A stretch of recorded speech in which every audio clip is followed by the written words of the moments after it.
Terima kasih Anda masih bersama kami. Bagi Anda yang baru saja bergabung, kami hadirkan kembali 3 berita utama pagi ini.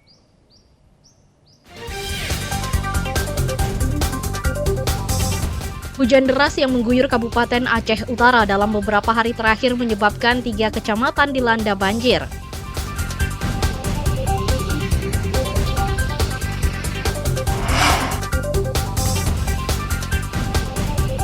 Banjir yang melanda Kabupaten Aceh Utara bukan hanya merendam permukiman, tapi juga sejumlah sekolah sehingga pelaksanaan ujian semester ditunda.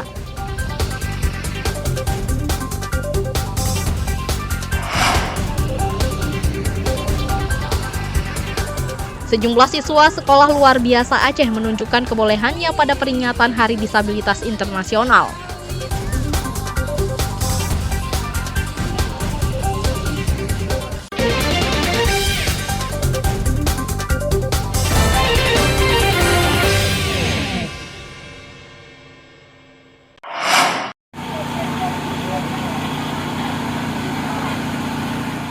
Bangunan los pasar tradisional Lawe Rutung, Kecamatan Lawe Bulan, Kabupaten Aceh Tenggara yang ambruk masih belum dibersihkan.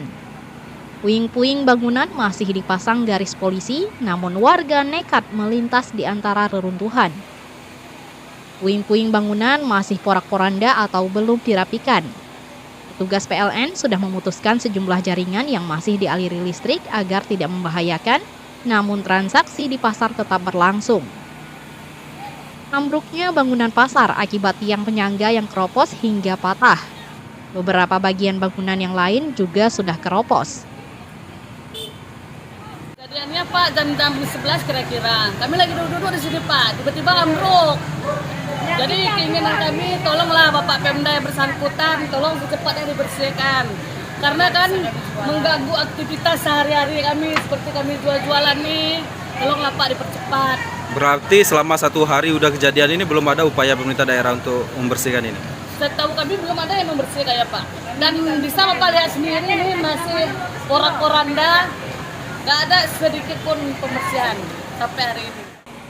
Usai ambruk bangunan pasar tradisional belum ada penanganan perbaikan yang serius. Bahkan atap bangunan juga dikhawatirkan jatuh secara tiba-tiba. Namun dengan kondisi membahayakan keselamatan tersebut, masih ada saja pedagang yang nekat berjualan di dekat bangunan karena tidak ada lokasi lain. Pedagang berharap pemerintah daerah segera menyingkirkan material bangunan sisa reruntuhan. Mereka mendesak pemerintah untuk membangun ulang bangunan yang lebih baik karena bangunan lama sudah tidak layak. Maimunzir melaporkan dari Aceh Tenggara.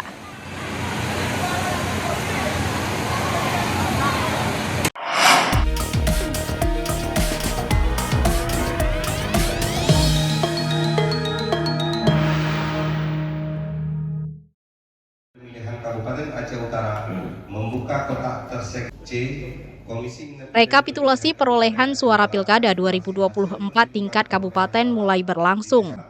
Komisi Independen Pemilihan KIP Aceh Utara menggelar rapat pleno terbuka pada Senin siang, seusai menerima rekapitulasi dari 27 kecamatan di Aceh Utara. Rekapitulasi perolehan suara Pilkada 2024 tingkat kabupaten digelar di kantor KIP Aceh Utara. Proses ini melibatkan seluruh komisioner KIP, Panwaslih, PPK, Panwascam hingga saksi dari masing-masing pasangan calon paslon kepala daerah. Rekapitulasi suara tingkat kabupaten ditargetkan rampung hingga 3 hari ke depan. Dengan demikian, tahapan rekapitulasi rampung sesuai jadwal. Sejauh ini rekapitulasi berjalan lancar, meski ada saksi paslon yang sempat mempertanyakan jumlah surat suara yang tidak sah, namun tidak menghambat proses rekapitulasi. Hari ini kita melakukan rekapitulasi tingkat kabupaten untuk pemilihan gubernur, wakil gubernur, dan bupati dan wakil bupati. Tadi sudah kita laksanakan di pagi hari, dimulai dari Tanah Jambuae, dimulai dari Langkahan, kemudian Tanah Jambuae. Nanti juga kita memprediksikan ini, menargetkan selesai dalam 2 atau 3 hari. Proses rekapitulasi itu yang hadir hari ini adalah yang pertama itu Panwasli, kemudian para saksi pasangan calon, Kemudian PPK yang membantu memajakan rekapitulasi tingkat kecamatan untuk dituangkan dalam rekapitulasi tingkat kabupaten. Kemudian ada Panwascam juga. Hingga Senin siang, KIP Aceh Utara telah menyelesaikan rekapitulasi untuk 2 kecamatan, yakni Langkahan dan Kecamatan Tanah Jambu Ae. Proses rekapitulasi dikawal ketat polisi yang berjaga di halaman kantor KIP setempat. KIP Aceh Utara juga kembali memastikan sebagai lembaga penyelenggara pemilu tetap netral dalam pesta demokrasi tingkat lokal. Ramadan melaporkan dari Aceh Utara.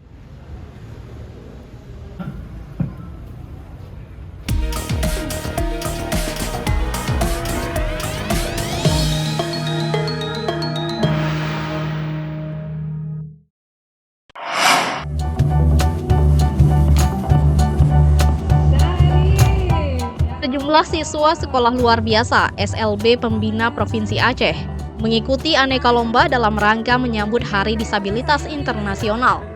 Pentas seni hingga beragam perlombaan digelar untuk memberi kesempatan bagi penyandang disabilitas untuk berkreasi.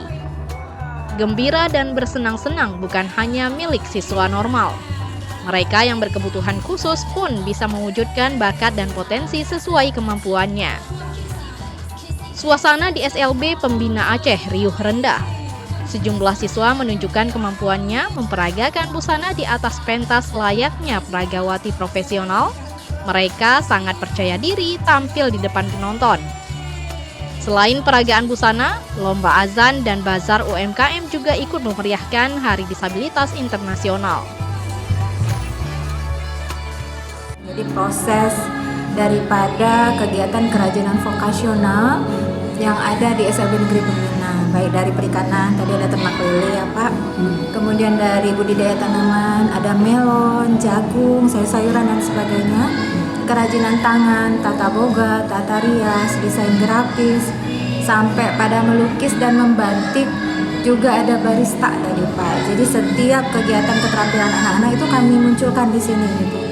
Jadi masyarakat luar di sana tuh tahu gitu anak-anak kita juga punya kemampuan gitu dan punya sesuai dengan bakat minatnya masing-masing.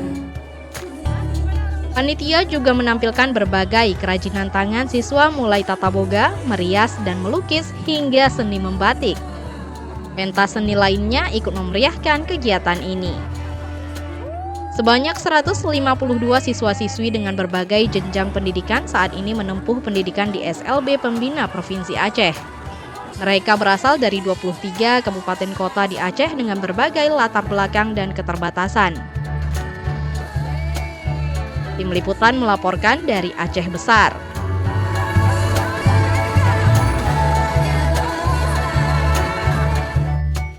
Saudara, informasi tadi sekaligus mengakhiri berita Aceh pagi ini. Saya Akbar Hazana dan tim redaksi yang bertugas mengucapkan terima kasih. Sampai jumpa. Wassalamualaikum warahmatullahi wabarakatuh.